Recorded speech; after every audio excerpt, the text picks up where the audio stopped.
All right, let's talk about one of the most iconic sounds ever. The Beach Boys, right? They basically sold the world this dream of an endless summer, all surf, cars, and California sunshine.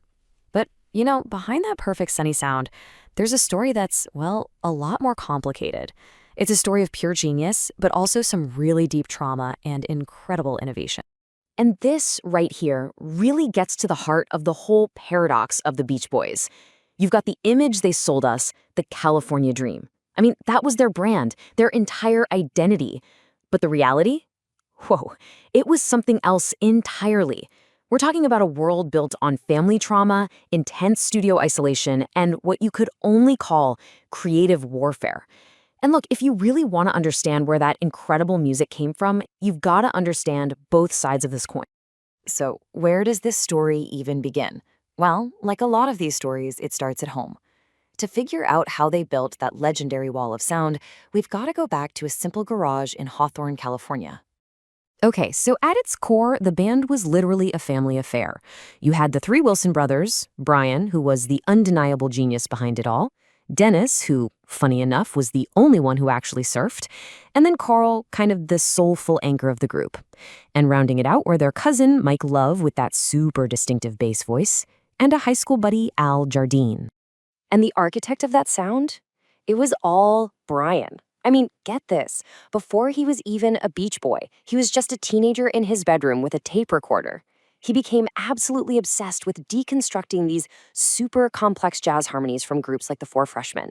He would just layer his own voice again and again and again, basically teaching himself how to build an entire symphony from scratch. But pushing this young prodigy was his father, Murray Wilson. And here we hit another one of those paradoxes.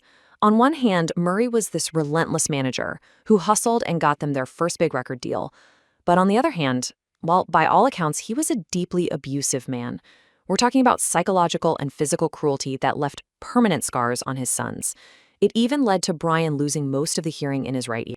So you take that intense family pressure, you add the relentless grind of being famous, and something had to give. It all led to this massive breaking point, a crisis that, weirdly enough, would end up unleashing the band's greatest creative powers. Okay, picture this. The date is December 23rd, 1964. The band is on a flight, heading out to start yet another tour. But for Brian Wilson, the pressure had just become completely unbearable. And then, mid-flight, he just broke. He had a complete nervous breakdown. Witnesses, his bandmates, they described this absolutely harrowing scene. And you have to understand, this wasn't just being tired from the road. No way. This was the breaking point. It was the emotional and psychological toll of his entire life just exploding right there at 30,000 feet. But that breakdown, it actually became a breakthrough. Right then and there, Brian made a decision that would change everything. He was done. Done with touring. Forever. He told the band, "You guys go on the road. I'm staying home in LA." He was going to dedicate every ounce of his energy to one thing and one thing only, writing and recording. He was about to become the undisputed master of the studio. And wow, did that decision pay off. It kicked off one of the most just astonishingly creative periods in the entire history of pop music. With the studio now as his personal instrument, Brian Wilson set out to create sounds that literally no one had ever heard before. And what's so fascinating is that he actually had a system for this stuff, these incredible vocal harmonies. Like, for instance, in what he called the wave, you'd have all the voices rising and falling together, creating this unbelievably lush, unified sound. Or in the breaker, you'd get this amazing back and forth, a kind of call and response that just added this whole new layer of complexity. See, this wasn't just singing. This was sophisticated vocal architecture. It's how he built that signature, almost celestial sound. And all of this, it all came together in his 1966 masterpiece, Pet Sounds. I mean, think about this. We're talking about a pop album that used French horns, bicycle horns. He even had them plucking piano strings with bobby pins to get a certain sound. And the lyrics? They went from surfing and cars to these incredibly deep explorations of feeling alone, of love, of losing your innocence. It was a massive leap. But here's the crazy thing. Back in America, nobody really got it. They just didn't know what to make of it, and it was kind of a commercial flop. But in the UK, it was a totally different story. Over there, it was hailed as a revolutionary work of art. In fact, it was so groundbreaking that it was the album that made the Beatles say, okay, we have to top that. And they went back into the studio to create Sgt. Pepper's Lonely Hearts Club Band. That's how big of a deal it was. And you'd think he'd stop there, right? Nope. Brian was not done innovating. Not by a long shot. He pushed things even further with the next single, Good Vibrations. And he did it using a technique that would literally change music production forever. It's called modular recording. So instead of recording a song from beginning to end, the way everyone else did, Brian recorded dozens of little separate musical sections. He called them feels.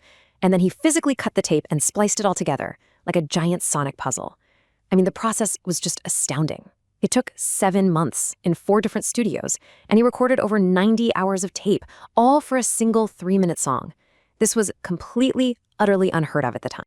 Okay, so Brian is at the absolute peak of his creative powers, and he decides he's going to top Good Vibrations, not with a single, but with an entire album called Smile. But this incredible, ambitious dream, this would be the moment that the band and Brian himself really started to fracture. And the conflict really boiled down to 2 totally competing visions for what the band should be. On one side, you have Brian, who envisioned this abstract, spiritual masterpiece. He called it a teenage symphony to God. But on the other side, you had members of the band, most vocally Mike Love, who basically saw this as commercial suicide.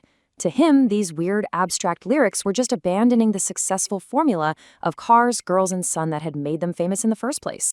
So the pressure just mounted. It was coming from his band, from the record label, and of course, from his own deteriorating mental health. And it all just became too much. In 1967, Brian Wilson abandoned the Smile project. And that moment marked a huge shift in the band's dynamic. The era of Brian's total, singular creative control was over. The band moved into this new phase, a more democratic one, but also a much more conflicted one. So, after all that, what are we left with today? Well, it's a legacy that is just as complicated and layered as one of Brian's harmonies. It's truly a story of both sunshine and sorrow. First, let's just talk about the undeniable success, right? The numbers are staggering.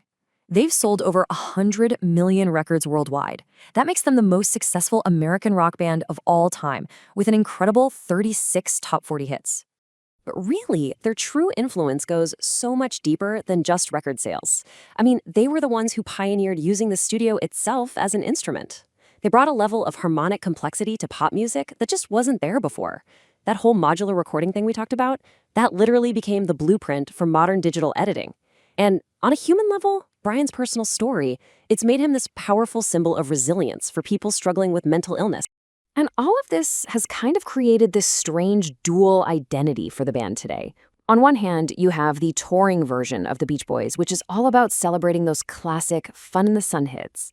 And then you have the separate, ongoing solo work of Brian Wilson, the visionary architect, who's still out there exploring the deeper, more complex, and sometimes darker corners of his music. And this really brings us to a final, and I think crucial question. That beautiful, joyful, sunny sound of the Beach Boys, we now know it was born from some profound personal suffering. So what do we celebrate more? What's the ultimate legacy here? Is it the perfect, timeless art that was created?